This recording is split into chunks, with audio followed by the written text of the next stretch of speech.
We're live. Hey! I think it worked. Hi, everybody. Hey.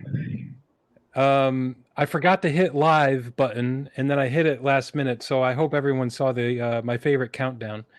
Hi, everybody. I'm Adam Zembruski with Hospiamo. That's my brother. Matt Zembruski with Agile Game Changers, and that's my other brother, Mark Alvarez from Rain's Company. In the hotel and hospitality industry, coming to us from South Florida. I'm coming to you from Charlotte, North Carolina, and my bro's up there in the Boston, Massachusetts area. Welcome, you guys. Mark, thank you for coming and visiting with us. This is, here's this nice big picture of you here with your pearly whites. I'm going to go to the original here. So, last week we did what we called episode number 8, the uncomfortable episode. And it actually became very comfortable very quickly because we were talking about the words that we use to describe people and groups and individuals. But it was a bit off topic as far as the purpose of, why we started this podcast or live event series through LinkedIn Live. Because really what we are focused on doing is recognizing the people and the companies and individuals that create things, that commit to doing things and have mechanisms and programs that they create in order to make an impact. And we call them people who move. And so, Mark, you've been on my mind. We've worked together. We know each other. We have trust and a very strong relationship. And I have always found you to be a person that moves. And I think that once we get into the conversation here, people are going to think like, wow, that dude moves, but he could probably move a mountain, with your life and your career and the things that you do and the influence that you have with your company. So we are going to get into that.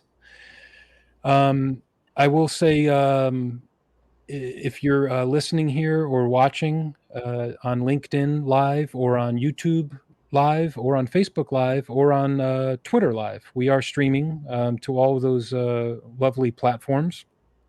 This has become a very fun and favorite thing to do every week. I get to see my bro, and we work and prepare. It's I think we're doing a pretty good job. We went into this. Bro, we went into this saying that we were going to do this 10 times, right? And this is episode number 9. And we went into this saying that we wanted to do 2 things. We wanted to be consistent and we wanted to get a little bit better every week. And I think that we've been doing that, right? So, Right.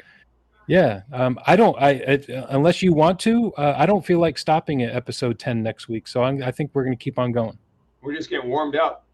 We're just getting warmed up. Nice. Okay. We're to episode 1,000. Like we're going to be competing with Joe Rogan and all these big podcasters. That's right. Bring it on, Big Joe Rogan. To all of our millions and billions of viewers out there today. So if you're watching here on LinkedIn or YouTube, you can make a comment and we get to see the comments. And we'll pop them up here if you have questions.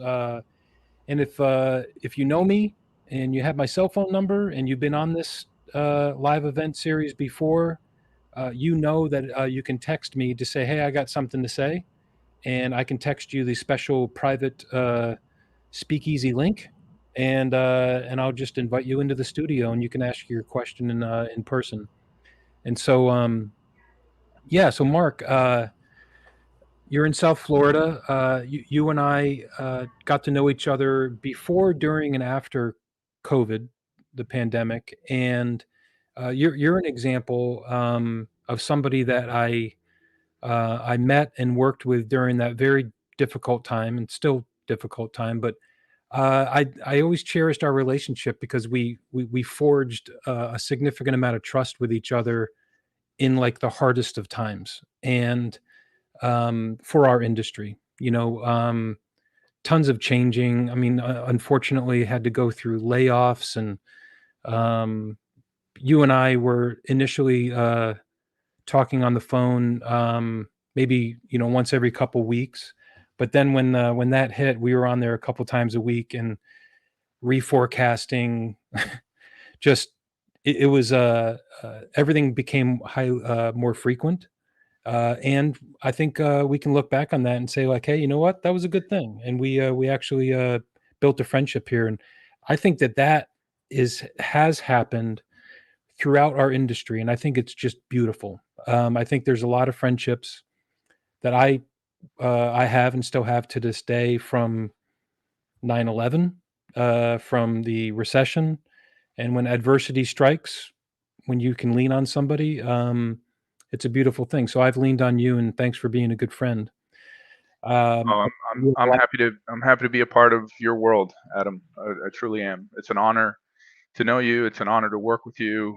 We definitely went through some growing pains and some lessons to be learned during the pandemic, if you would. And it was an honor to work with you through that time. It was definitely a learning experience for all of us. It sure was, and we're going to talk through some of those. One thing that I've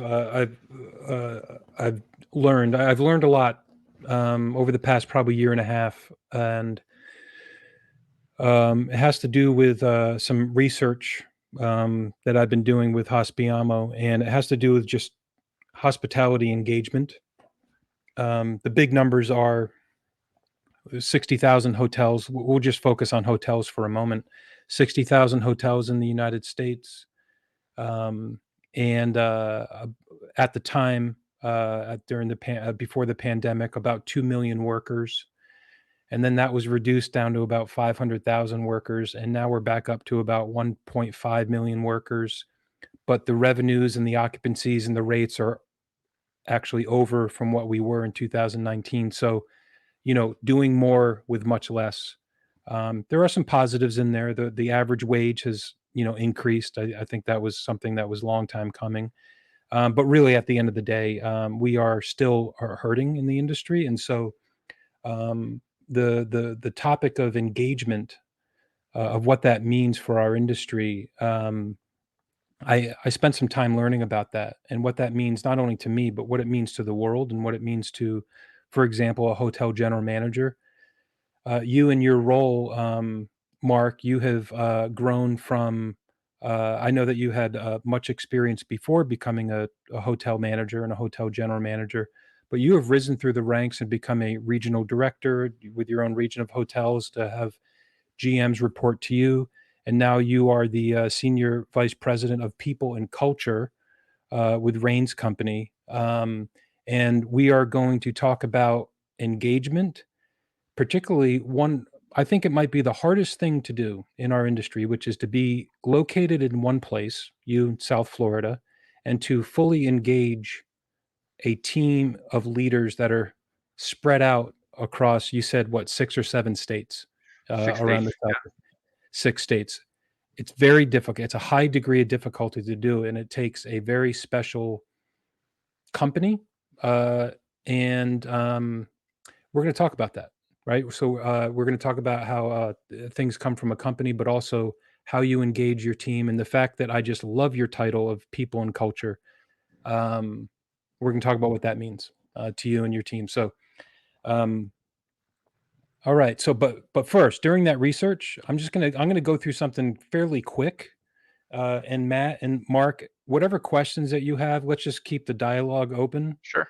Um, and stop me, because I can go on and on sometimes. And so, this was part of the study that over the past year that I, along with some friends, did. Zippia was where we got some data from. Here's Hospiamo. One of our strategic partners is Chuck Cooper with Whitewater Consulting in the human resources world. And so he helped out with that. And so the hypothesis, I guess, was what is engagement and what does it matter to specifically the hotel industry as far as a general manager is concerned?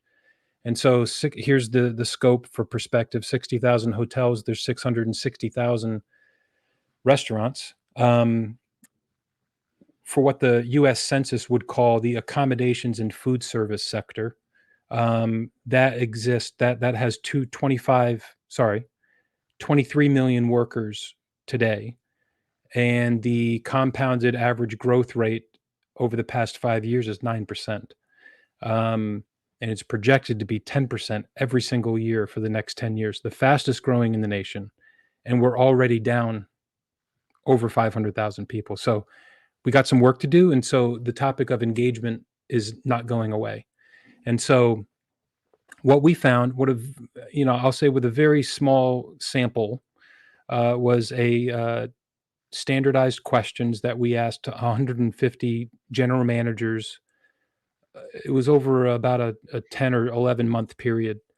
And we asked them the same questions. And in the world of engagement, to answer that question about what engagement is, and I'll come from an educational perspective here for a minute, Zippia and Gallup, these major surveys and polls for employee studies, they put it in three buckets, right? You're either engaged, you're disengaged, or you're actively disengaged.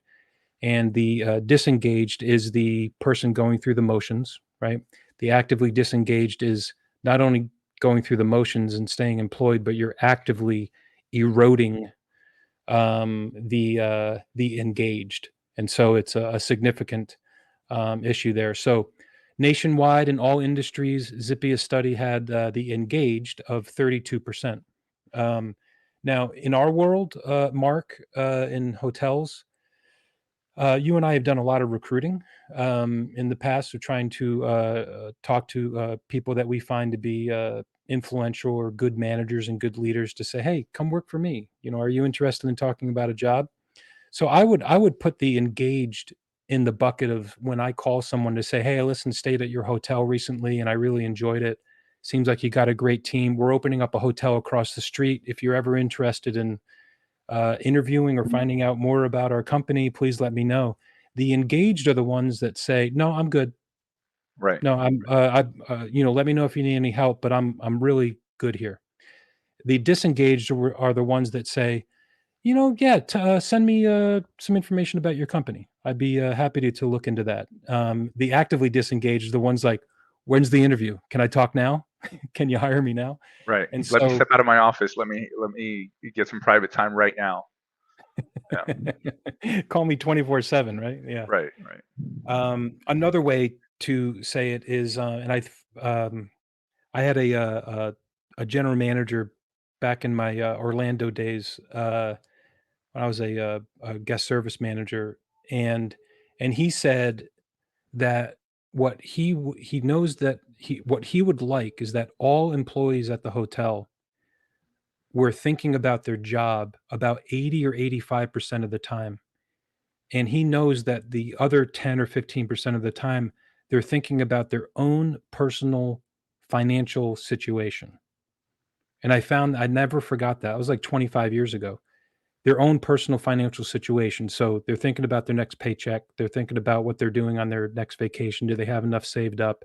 And things like that. They're thinking about their job security, their income security, their food security, and things like that. So a disengaged and actively disengaged organization, it's flipped. Right. So 80% of the time, they're not thinking about their job and engaging with the guests or team members or thinking out of the box to think like, hey, can I get creative here to create a new solution or something like that? They're thinking about their own personal financial situation, which we all do. We all should, and we always will. But the percentage of the time that you're thinking about that at the job determines that. So the 150 general managers that we spoke with, what we determined was that 7.3% of them were engaged. 67% were very low. Yeah. Actively disengaged was 25%. So compare that to the 32, 49, and 17. This was 7.3, 67, and 25.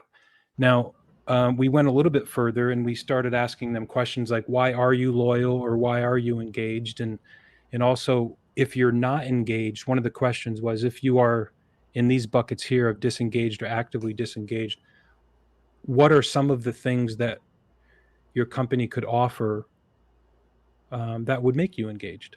And the top two, 94% of them said better job and income security keeps me loyal, meaning I'm not thinking where my next paycheck's coming from. I think I'm good at least for the next month or a couple months. And 97.3, so 146 individuals out of 150 said, if I had any type of ownership or profit sharing program, I would move from disengaged to engaged, or maybe actively disengaged to at least engaged, to disengaged. So I found that fascinating. Do you guys have any comments? Yeah, bro. Yeah. Go ahead, Matt. You go first, Mark. Then I'll go. Well, I was going to say one of the many hats, as we all wear in hospitality, that I wear is I'm an adjunct professor at Miami-Dade College. They have an excellent hospitality program. They have a 2 and 4 year degree program, which is amazing. And I've been very fortunate to be able to work as an adjunct to be teaching Introduction to Hospitality. One of the things that I express to my students at the very beginning of the class is, if you don't have your homework completed, and I'm not talking about homework in the sense of schoolwork, I'm talking about homework in the sense of your finances, homework in the sense of everything at home is good, you cannot actively work in this business successfully. You cannot travel, right? And I tell them, if you're going to travel for 2 weeks or a week or a month or even longer, right? Think of some of these task force positions, some of these roles that people take before they relocate, et cetera. If you cannot leave without worry, right? You're taking that worry with you. So that disengagement, that actively disengaged person, becomes elevated because you're constantly thinking about, oh my God, I didn't leave enough money for my partner, or I forgot to pay the bill, and now they're going to possibly shut off the electricity and I'm not there. I couldn't get the grass cut in time. Even little things like that, that if you're really worried about those things, you cannot be 100% engaged or 85% engaged, right, in your workplace. So I think it's really important that our audience and people understand in general that you got to take care of your homework first in order for you to be successful at your work. I like that homework. Matt, what do you think about that? I completely agree. And I think what's interesting about this dynamic with me as your brother is that I'm outside the hospitality industry, right? I'm in other parts of technology and Agile and other parts of the world. So I can offer a more outsider's perspective. You and Mark are deep in the industry, right? And I'll just say from a pure I don't know, scientific method point of view or whatever, just looking at this, it's great that you went a lot further to go into the why, because it's one thing to have like USA Today, like numbers like yes and no, and you see percentages or whatever. But when you cut beneath it, that's when you get to the real action and what the real valid data, the actionable data.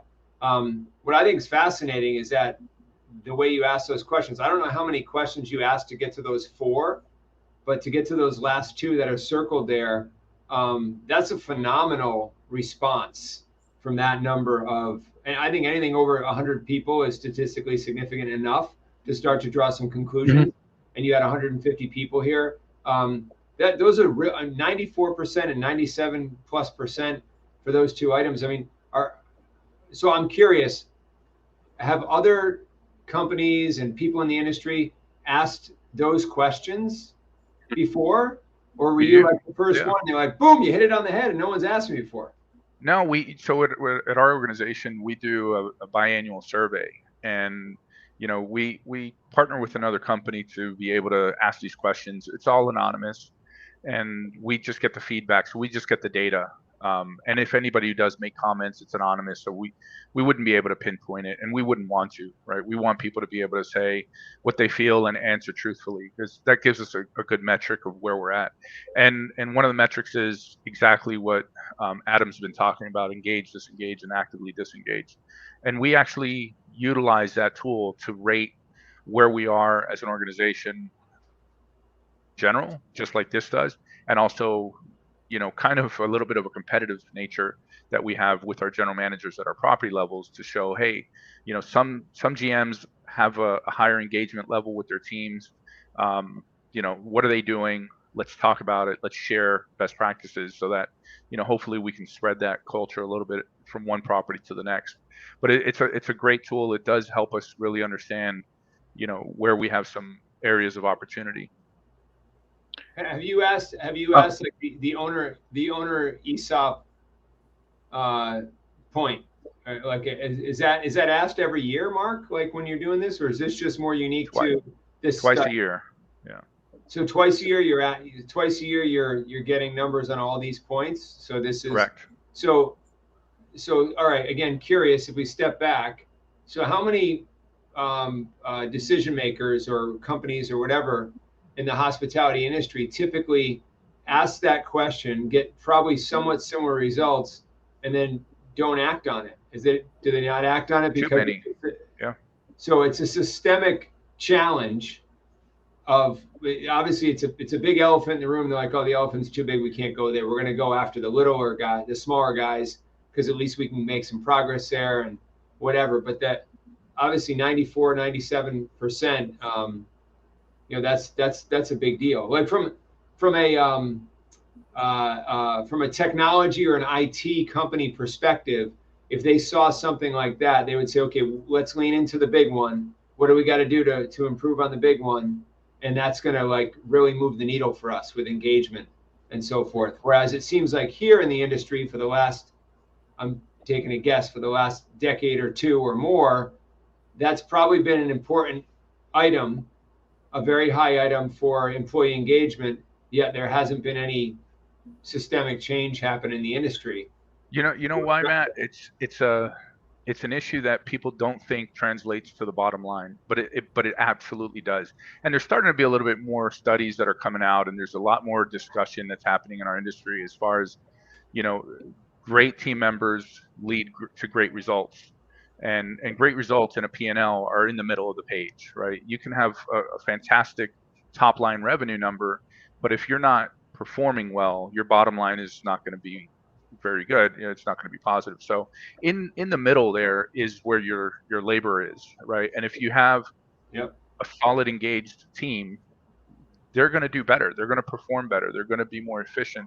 They're going to, satisfy the guests more, and in turn that generates more revenue, and et cetera, et cetera. So it's a domino effect that a lot of people have just ignored over the years. And I believe primarily it's just, they don't want to pour money into programs. They just want to, pay somebody a wage and walk away, because that's what's happened in our industry forever, right? If you just look at restaurants and you look at hotels in general, you hire somebody, you pay them their hourly wage, they leave, and that's it. They come back the next day.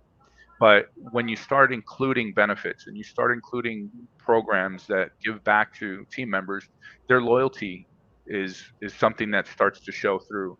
And if you have a team member that's there for more than a year, that returning guest that comes back once a year, twice a year, is going to remember that person possibly, or say, hey, it's good to see you again.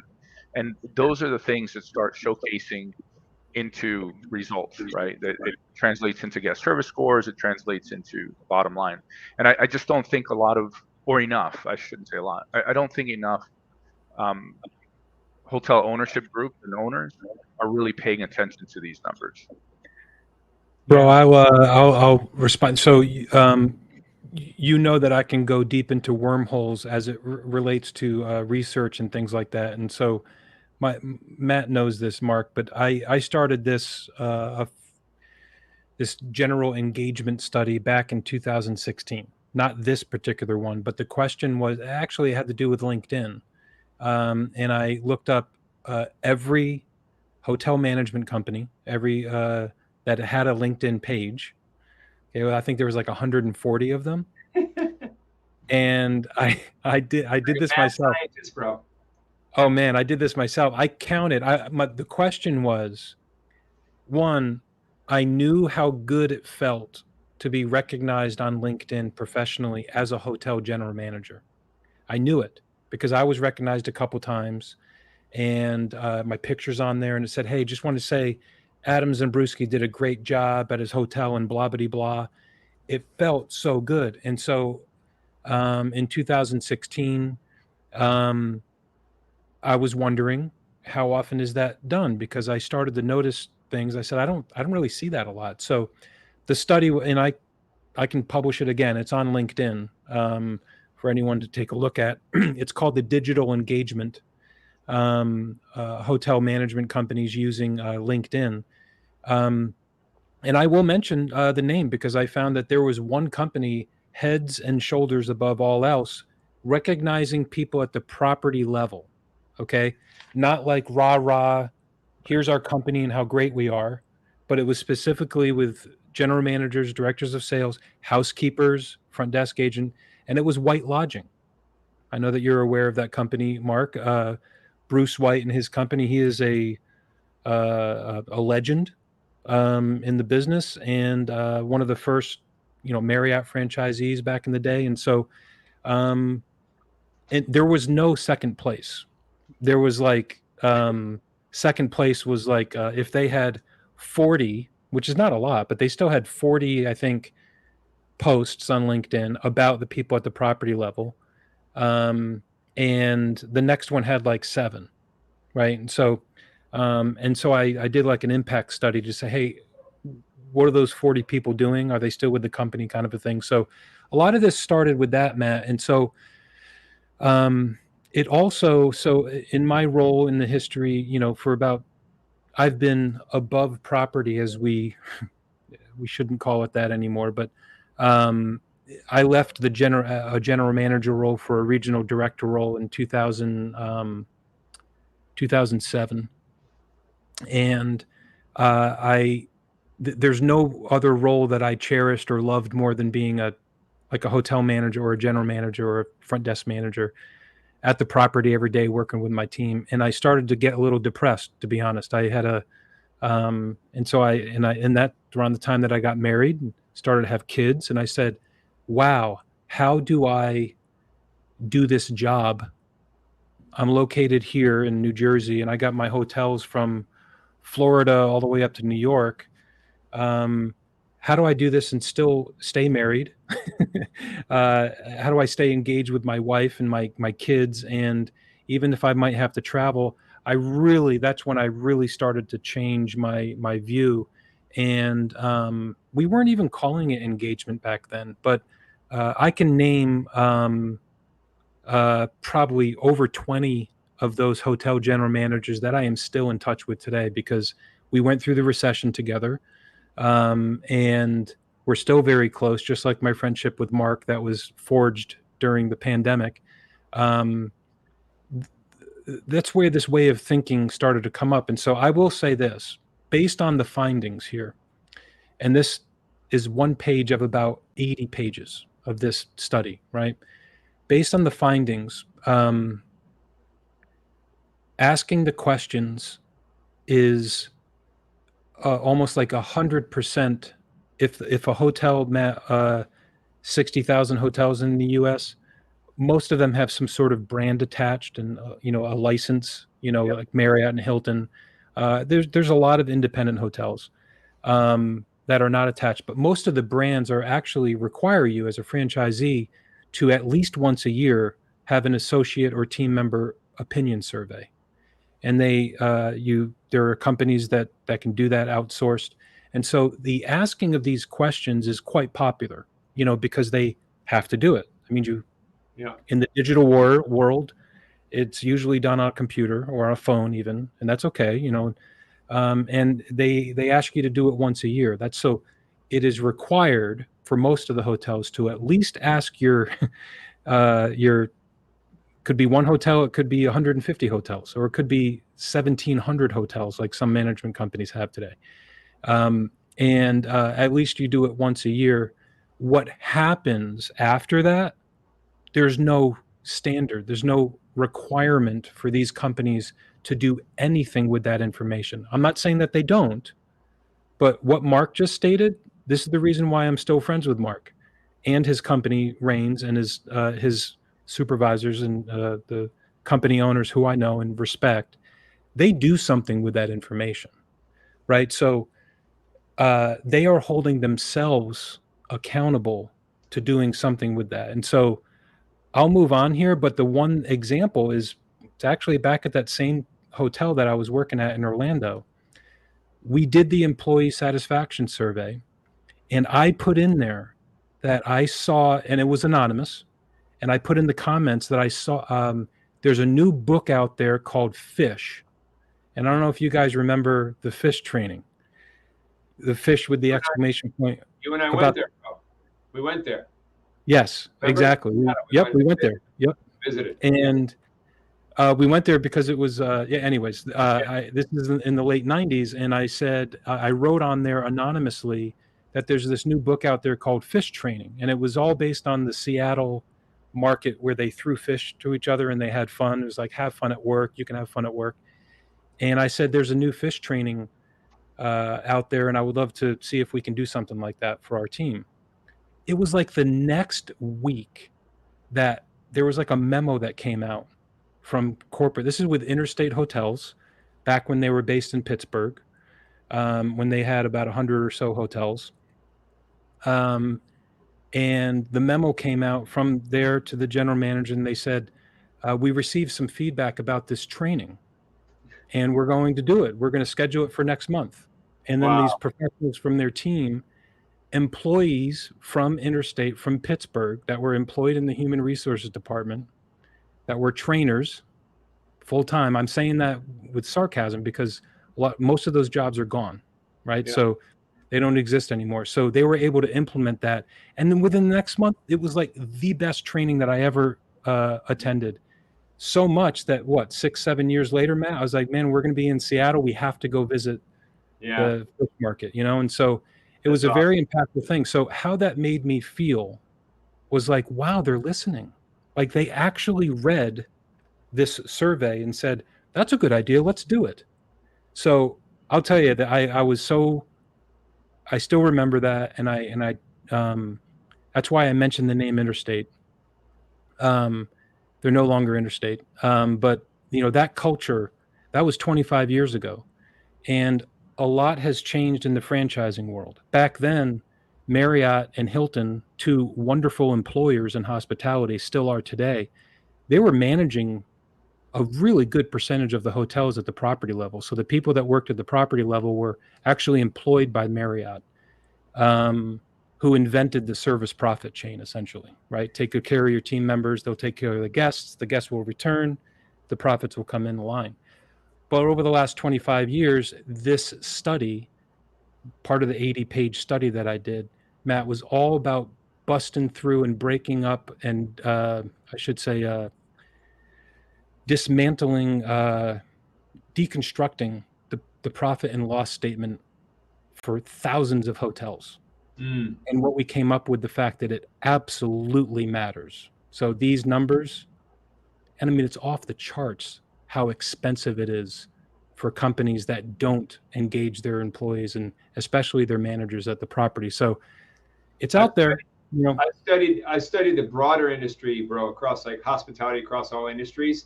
And the number one, and you can probably get statistics on this, but the number one expense for companies is attracting and retaining talent. So the fact that, and this is exactly what you and Mark are talking about, is like with a lack of engagement, right? People want to leave, right? And Mark, you were saying it's tough to put an ROI on this, right? It's tough to do that. I think we can do it though. And I know with the right numbers and stuff, you can do it. But what I want to validate to what you both just said is that it's not just hospitality that struggles with this. It's a bigger issue for hospitality because you're so understaffed right now and there's so much growth potential. So it's even stronger. You want to make it attractive for all these new workers to come in, and then you want to make it very sticky, very high engagement, very loyal, right? You want to increase the attractiveness and the loyalty factor, which engagement plays in there, right, as a big role. So my point is, this is a big deal for non-hospitality veterans like me and others who might be watching this. This is a big deal across the industry, but it's an even bigger deal for hospitality. It's a big problem to solve. This is worth literally trillions of dollars. If you do the math, I think the math I did for the US was $2 trillion a year is lost by the collective corporate environment due to losing talent. Basically, when people leave, it costs money to hire new people, to onboard them, to train. All that stuff, every time people leave, like the lack of engagement, the lack of loyalty is very, very expensive. These aren't just numbers on a page. This is like, it's company changing. If you can have a company that's 50% more loyal, more engaged than most of the industry, they're going to be more profitable, right? You know, is that because you're trying to get a segue into this next pot? You didn't. I wish I could say that was fully planned, but this is just from the heart. I just wanted to share that. So go ahead, you go. I'll just highlight a couple companies here, and they have nothing to do with this live event, other than the fact that I know their companies and I've visited and have met with some of these people. So I'm not promoting them at all, other than to say they are pretty amazing for this one particular reason. So I have visited this hotel in Greensboro, North Carolina. It's the Proximity Hotel. Please look it up. They are they were the first platinum LEED certified hotel in, I think, the Southeast. One of the first in the entire United States by the United States Green Building Council, meaning all of their chairs are made from, their covers are made from like recycled tires. They're flooring. This is back when not everybody was trying to kind of say that they're doing that. But it is a wonderfully sustainable and energy efficient property. Then, so I visited. It's wonderful. I mean, it's great. But the reason why I visited was during this study that we were doing. What I found was that I'm going to get to these numbers. There's 5,764 privately held employee-owned companies. So employee stock ownership plans. That's not a lot, okay? And that's not hospitality. This is everywhere. Everywhere in Right? the United States. In the United States, yep. This is as of, I think, last year. So look at this. 1% are accommodations and food services, meaning 1% of these companies. So there's 57, essentially, accommodations and food service companies that are employee owned or have any. This is not 100% employee owned. They can have 50% or something like that. Any kind of employee ownership plan. There is one of the largest, with 23 million workers, employers, is the absolute bottom of employee ownership. Okay. So that was part of the study. That was something that we found. And that's why we started to ask questions like this, right? Would it matter? And so I'll go back over here. So I wanted to talk to some people, and I visited, and regarding the profitability and regarding the revenue growth of, like, does this matter to guests and travelers, right? Do they care? So here's a comment that was on the Proximity Hotel website that they posted on there from Carl Hedinger.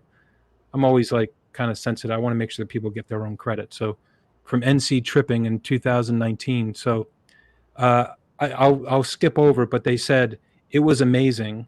I can't put my finger on it. So until I get this awesome place out of my head, you should know about why we'll be staying there again. And then they continue, it's employee owned. Personally, I wanted to know about Proximity's employee ESOP from the get-go. Owners Dennis Quaintance and Nancy King Quaintance remained the faces of the hotel, but in 2017, they transferred ownership to employees via an ESOP trust. Now, I stayed there, asked a couple questions. They didn't know who I was.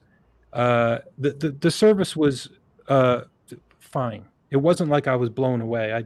My hair wasn't blown back, but it was good. It was decent, and but I would ask questions like, "How long have you worked here?" And they were talking in years with the company. They also have another hotel that I think is employee owned. I'm sorry, I forget the name. And they have a couple restaurants in the area.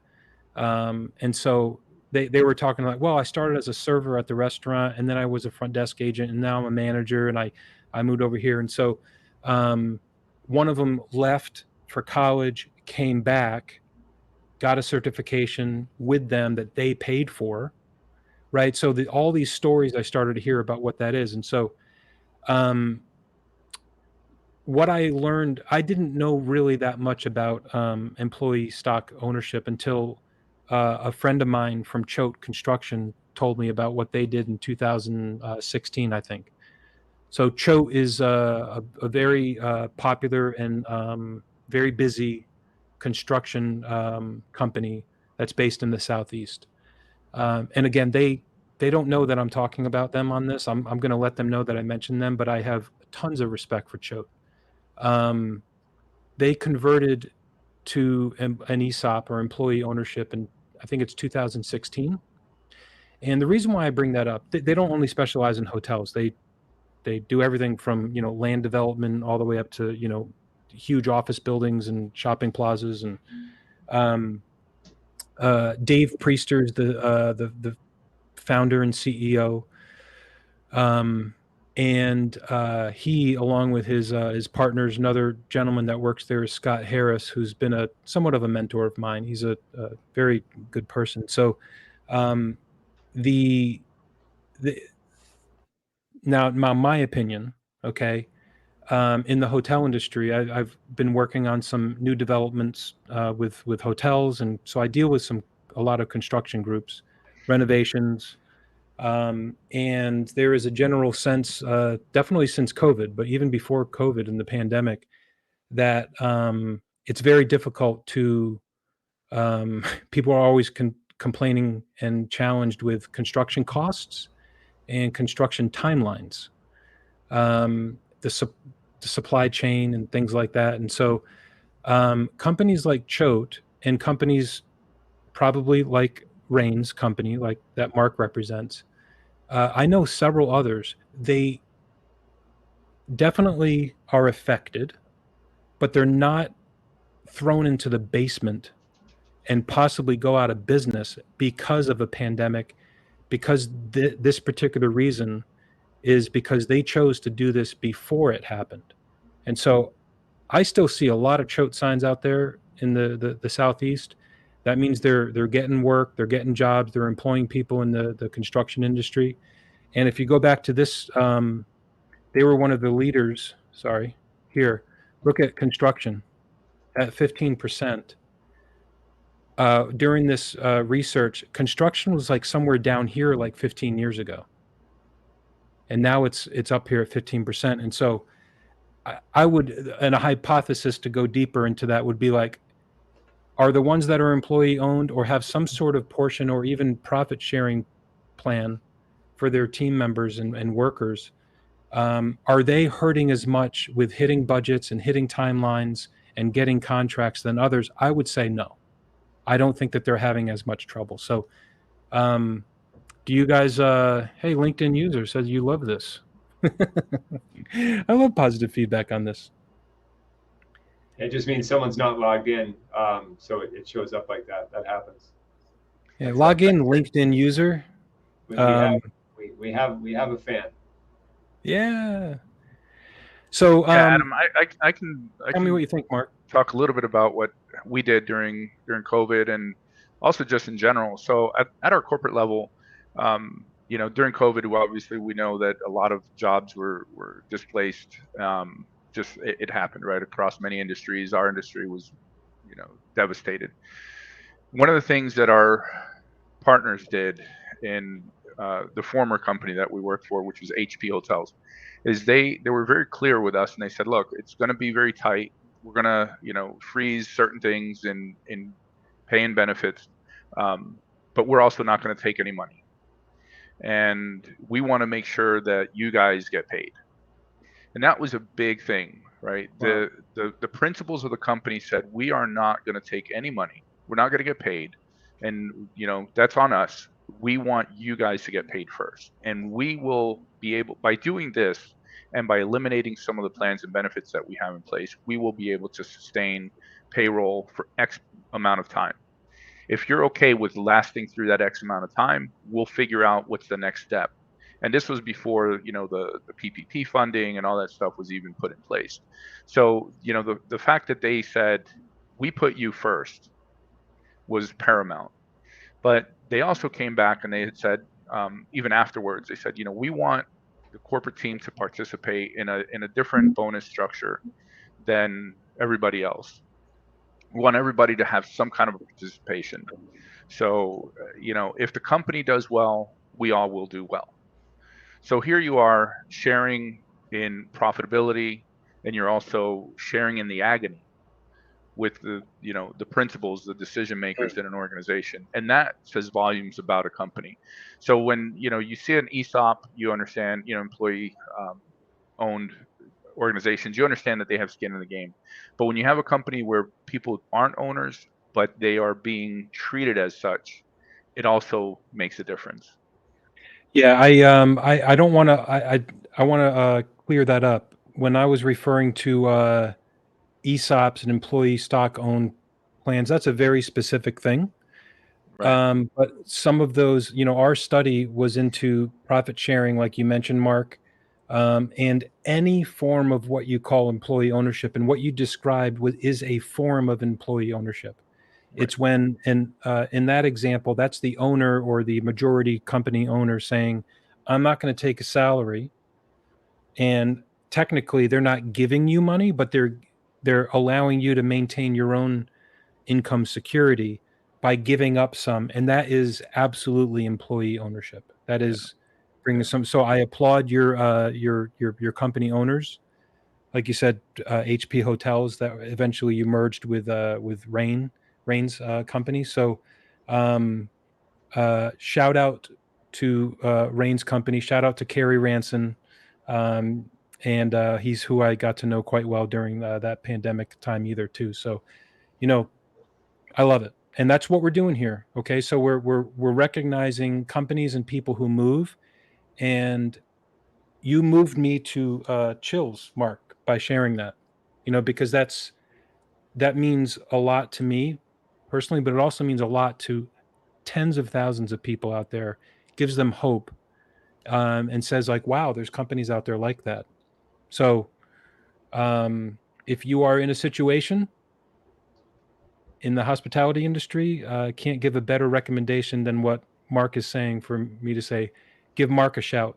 And if you want to get a hold of him, you can reach out to me, and I'll make sure that I put you in touch with Mark and his company. So, Mark, I got some questions here that I'm not really going to read, but generally speaking, for our millions of fans out there, um, when your title is Senior Vice President of People and Culture with Rain's company, right? So you have hotels under management and ownership and development. You're we call you a full service hotel and hospitality company. We You are. guys even have a golf course. I We mean, I do. was reading up on. I mean, and I was watching an interview with Mr. Rains, the I guess president owner.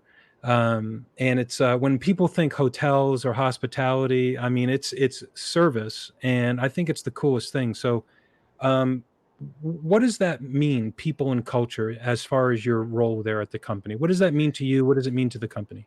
You know what, Adam, that's a great question. We decided to take the HR functions in a different direction about a year and a half ago. And what we really wanted to do, and I give Carrie and Jason Labarge a lot of credit for this thought process, but what we came up with was, hey, we want to really show engagement to our teams. We want to translate, you know, one person's successes or several different people's successes at the property levels to the entire company. HR functions by default are pretty mundane for the most part, right? Benefits administration, unemployment claims, workers' comp claims, et cetera. It's a lot of paperwork, and it takes a strain on a company, potentially on a department, for somebody to just only do those things. So we said, can we partner with an organization that can help alleviate some of that? And we did. There's a company that we're working with is called Adams Keegan. I can't say enough good things about them. They do payroll, and they're an HR partner with us. We said, hey, can you help us eliminate some of the tasks so that we can get out to the field, we can share our stories, we can listen to our teams, we can engage with them, we can take feedback, and then we can hopefully translate that into a better culture at the property levels. And that's where we came up with the role of people and culture. So we didn't just want to do HR functionality, although that's a lot of what I do. We wanted to be able to share what we envision and what we do at the corporate level to everybody in the organization, and that's where we come up with it. It's, why was I selected for it? It must be the jacket that I'm wearing in that picture, I think. One of the things that differentiates me from a lot of people in our industry is where my background was. And in our industry, we are the most diverse industry out there, I believe, truly. Um, Most of us that grew up in this business or started working in this business came from something else. We didn't study hospitality. Hospitality as an education was very limited for, small schools or very select schools, et cetera. So not a lot of people knew that you could study this, right? So a lot of us worked as bell staff, or we worked as front desk, we worked in the kitchens, we worked in housekeeping. And just over time, we've worked our way up into different roles. Well, my background, I was actually a firefighter in the United States Army, right? So I had nothing to do with hospitality. I kind of fell into it when I got out of the Army, and I'm still in it. I've been loving it for, let's just say, a long time. I don't want to put my age out there. But one of the things that I've always done, and it says, "What is your why?" One of the things I've always done is I've always taken care of other people, right? I've always done it for others, and whether it's taking care of somebody that was in a vehicle accident, or whether it was taking care of a guest who was on their wedding night and they wanted to have a special, festivities at one of our properties.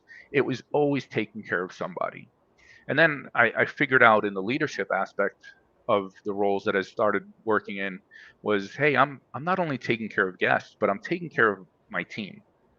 And by taking care of my team, I'm giving back. I'm doing something for somebody else, right? So it's been a great career so far. It really has allowed me to do what I do best, which is, again, taking care of somebody else, helping somebody else, doing something for somebody else, just being there for somebody else. And I believe that's one of the reasons why I was asked to take on this responsibility, and I'm thrilled. I'm honored to be in this role. I'm thrilled to be in this role. There's so much that we're doing right now. I can probably talk for another hour about it. Yeah, But Mark, it's truly an honor for it. it really is, and it's these the conversations that happen, call it in the boardroom, or at the higher levels of ownership and management. These are the conversations that a lot of times are had, and like, oh, how do we do this, and how do we move this number up, whether it be revenue or profits or even employee engagement. um, to recognize the culture of your company. You took the conversation to the next step, which is, hey, let's have a conversation with Mark.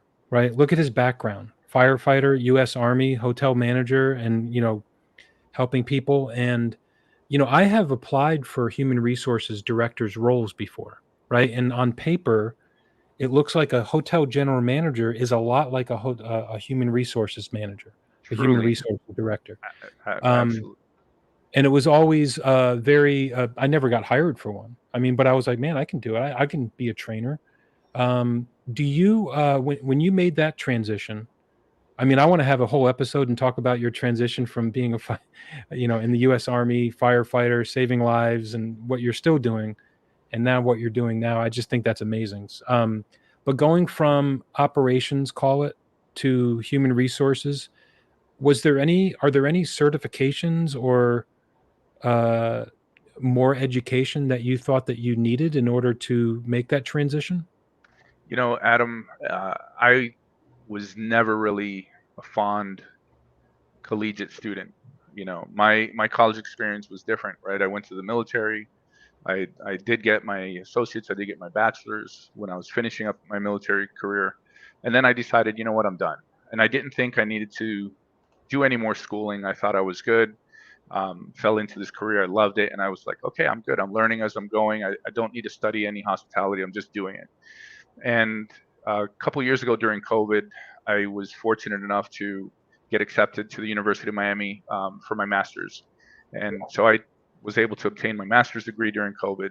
Again, education, right? So I am learning something 25 years after I had graduated from my bachelor's degree. and it was a great experience. I learned a lot.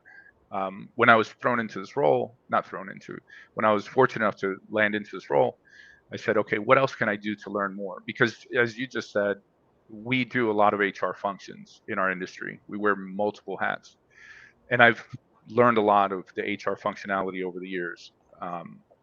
But I decided let me go back to my alma mater.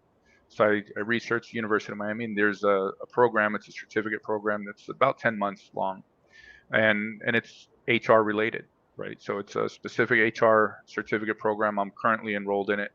I should finish the program before the end of the year if all goes well, and continuing my education. So I'm learning a little bit more of the legal aspect. I'm learning a little bit more in-depth HR functionality roles, so that I can utilize that, when I'm in the field, when I'm engaged with our team members.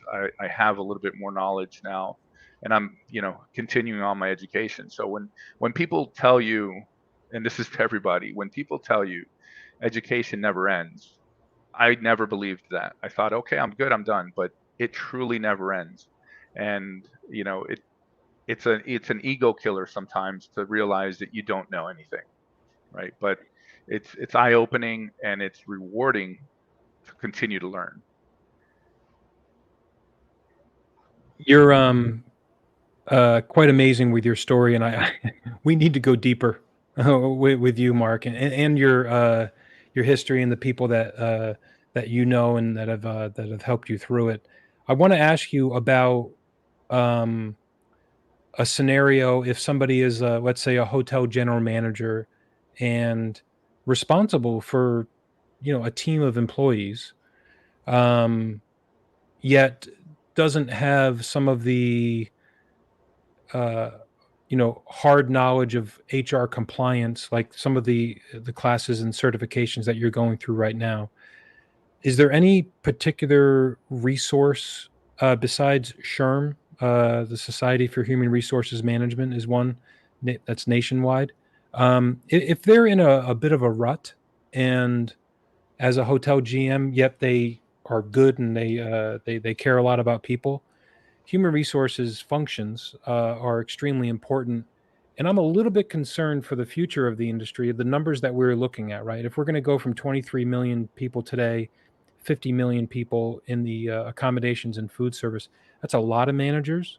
That's a lot of decisions that are made, so that if somebody might not have the knowledge as a new manager to know how to answer this question, like, hey, I'm getting married in a few months, or what are my options with PTO, Right. or I had a loved one pass away. Is there a bereavement clause? Like, how does that work? Um, or I just want to have my voice heard. How can I share some of the negative feelings that I'm having? Like, because I'm going through some stuff right now. Yeah. If a manager is not really aware of how to navigate that, um, bad things can happen. Maybe there's a decision that's not made or a conversation that's not had. So I know you're learning. You've learned, that as you have grown in the industry and with your own education. But Adam, I got to tell you, one of the worst things that happened to our industry was COVID. And the reason why is because people that were seasoned, tenured managers, junior managers, and team members left our industry. And that knowledge that is normally transferred from one manager to the next as the next manager is being mentored into their next role, that knowledge has been dissipated, right? So now what are people doing is either they're just playing it by ear, they're getting on the internet and doing searches, which sometimes the internet may not give you the best information.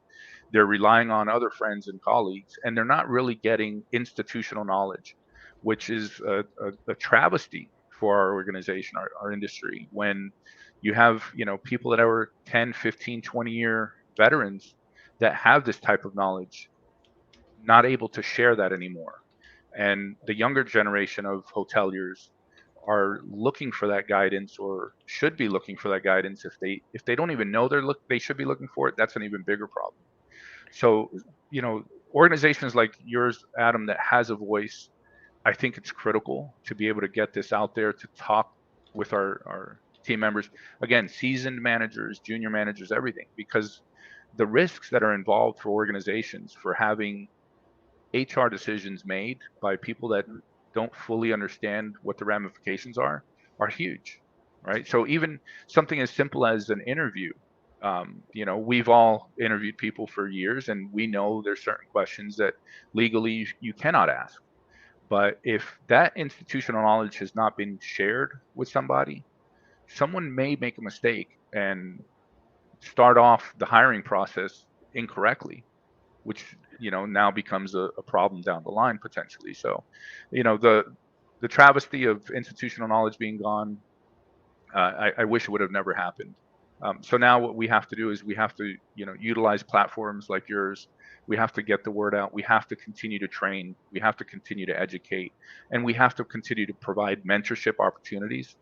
Otherwise, how else can we get that information out there?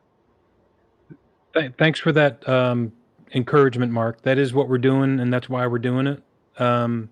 You could say that we're in the education field, but we're not a school. But and when we could say that, oh, we're in the mentorship field or we're in the knowledge sharing field, it really is identifying, and more groups are doing this, of course. And I want to multiply the amount of people and individuals that are actually doing things like this, because there is a if there's a what you just described as a knowledge gap, with people leaving and all that knowledge leaving, that in itself is another episode, Mark. And I'm glad that you brought that up, because that is a visual ditch that needs to be filled.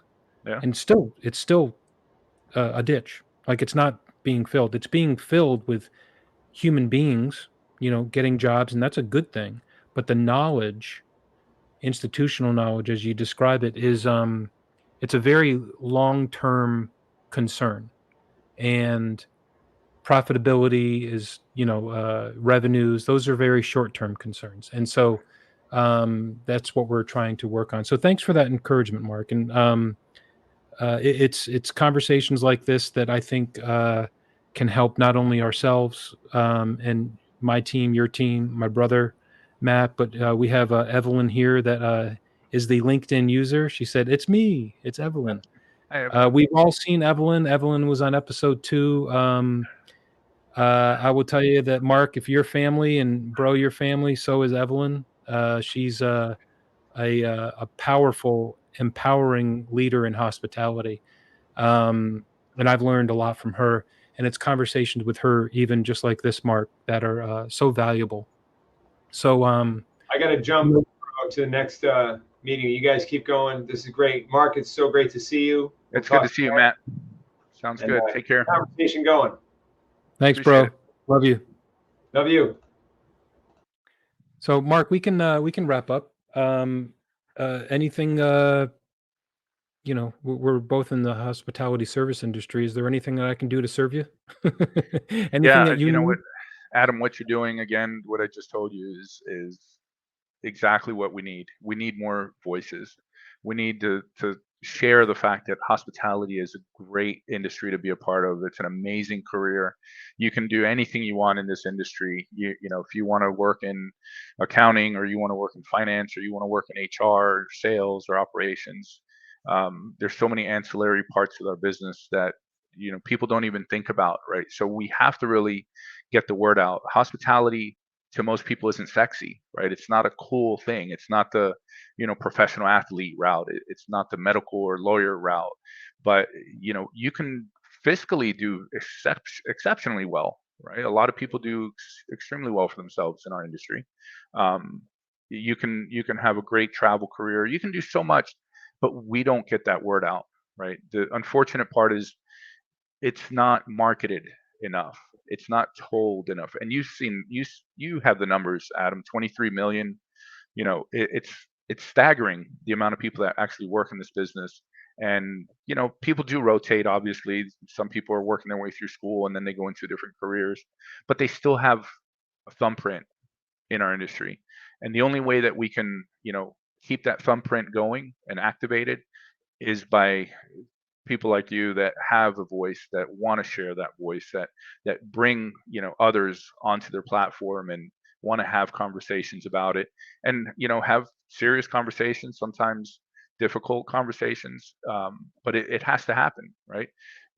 We are fortunate enough to have technology at our fingertips now, and hopefully that reach keeps getting out there. So what you can do for me is just keep doing what you're doing, and hopefully we can keep supporting each other, and we can keep growing your platform so that we can share that voice. Done deal. That's what we're gonna do. And like I said at the beginning of the show, there, my brother pushed me into the deep end of this, public pool that we'll call it. Of That's how you learn to swim. That's how you learn to swim. And this at the start, I'm still very uncomfortable doing this, but mainly because I'm a people person. I'd rather be in person, and Sure. I don't. Um, I think that I've been more effective in person, but at the same time, it's using the same transferable skill that we learned in this industry and even before the industry, which is taking some sort of curiosity, right? And I initially entered the industry and stayed in the industry because of I am infinitely curious about other people, and particularly people that are not from where I'm from, that are from around the world, whether it be a guest or someone that maybe even someone like Michael Jordan, or someone like a housekeeper, someone like a front desk agent, or a hotel owner versus a hotel manager. Really curious, and so that is what was sexy to me about this industry. And I agree with you, and we are working on some things to offer some reimagining of our industry for younger folks, or the emerging workforce, or even those, say, incumbent workers that left the industry to come back, or also the aging population that are over 60, 65, that may have retired, that realized over the years, like, oh, I'm going to live to be 100 because of the life expectancy has gone up. So hospitality and hotels and restaurants, they are that knowledge. Oh my God, it's just invaluable. And so with technology, as you're saying, we're trying to share that knowledge around the world. And so, yeah, thank you so much, Mark, for spending the time. We know how busy you are, and so we're going to have you on here again, and we're going to keep on going. And I promise that we will. We will stay consistent. I'd love to be on with Evelyn at one point. She was Good. dynamic, and a couple of your guests. Hey, Adam, anytime you want me to come on, just let me know. I'm happy to join. We all support each other, and we all have the same vision. So it's really important to keep that momentum. It's a really good idea for a for an episode to bring in some say operators, and to whether it be human resources or a front desk person. So give some thought to maybe someone that you want to bring along with you, and Sure. we'll make that happen. Yeah. Sounds good. Yeah. Man, well, thank you very much, Mark, again, and give my best to your team and those that we have mutual relationships with. Thanks for allowing us to steal you for an hour and 8 minutes. So this was really good, man, to see you. It's been a while since I've seen your beautiful face, man. So keep on smiling, and I don't thanks know for about sharing that, everything. but I appreciate the kind words, man. It's always a pleasure to be around you. Thanks, I man. love what you do. You're an amazing human being. I thank you so much for everything that you've done and the things that you'll continue to do. It's really nice of you. Thank you, Mark, very much, and thank you everybody for watching and listening. And we'll see you again next week, Thursday at 3. Thanks, Mark. Thanks, bud.